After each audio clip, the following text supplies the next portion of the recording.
আসসালামু আলাইকুম রহমতুল্লাহ। সম্মানিত হবু শিক্ষকবৃন্দ, আপনারা যারা ষষ্ঠ গণবিজ্ঞপ্তিতে চূড়ান্ত সাবমিটের সিদ্ধান্ত নিয়েছেন যে আজকে বা কালকে চূড়ান্ত সাবমিট করবেন, তারা আমার এই ভিডিওটি পুরোটা না দেখে সাবমিট অপশন যাবেন না। আমি চাই আপনাদের আবেদনগুলো নির্ভুল হোক, আপনারা সঠিকভাবে সঠিক প্রতিষ্ঠান বেছে নেন, সঠিক জায়গায় যান, নির্ভেজাল ভাবে এমপিও ভুক্ত হয়ে জীবন যাপন করতে থাকেন। আমার পরামর্শ আপনাদের সঙ্গে অলওয়েজ থাকবে। আপনাদের এমপিও ভুক্তে কোনো রকম কাগজের সমস্যা হলে, কোনো রকম তথ্যের প্রয়োজন হলে অবশ্যই আপনারা আমার কাছ থেকে সেগুলো সংগ্রহ করতে পারবেন।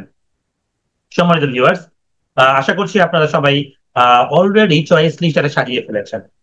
যারা এখন পর্যন্ত চয়েস লিস্ট সাজাতে টেনশনে রয়েছেন, তারা কোনো না কোনো এক্সপার্টের হেল্প নেন, মানসিক টেনশনটাকে কমায় ফেলেন।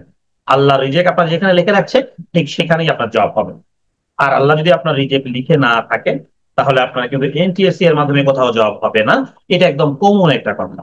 ওকে, সম্মানিত ভিউয়ার্স, আমি আজকে আপনাদেরকে দেখাবো কোন জায়গায় ভুলগুলো হচ্ছে, আর ফাইনাল সাবমিশনের আগে কি কি দেখে যাওয়া উচিত, কোন প্রসেসে যাওয়া উচিত।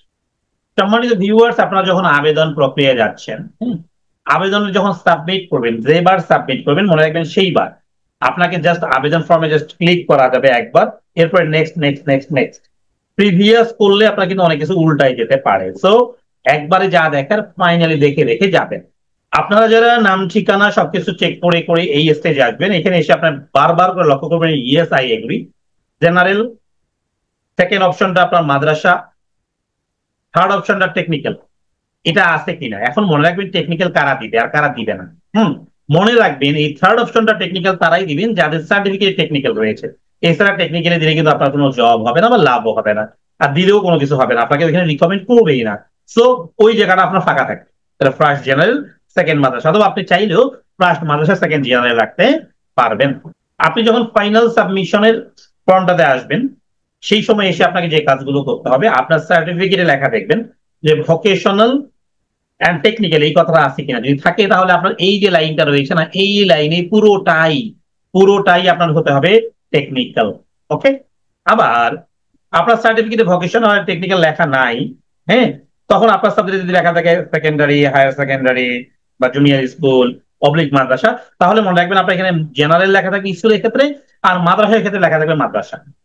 এইটা যদি আপনার ঠিকঠাক না থাকে, তাহলে কিন্তু আপনার কখনোই ওই পদে নিয়োগ পেলেও কি হবে না, আপনার এমপিও হবে না।